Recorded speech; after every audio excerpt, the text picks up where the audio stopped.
invite you today to see how I'm preparing for a conversation session.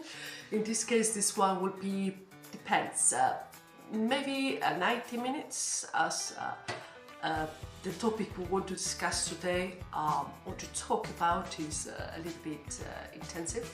So I expect plenty of conversation. I hope so, from the new Spanish speaker.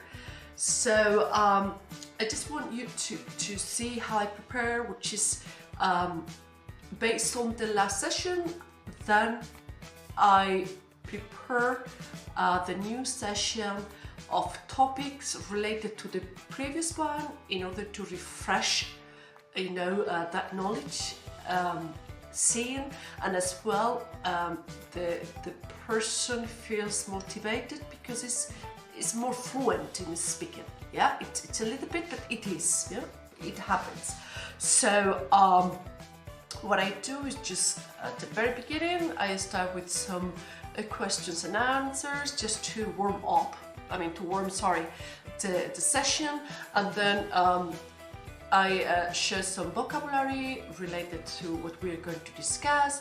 I show some images, and from there we move into, a little bit controversial sentences for the other person to start speaking. Yeah, and how do you say this in Spanish, and so on and so forth. So basically, that's how we do.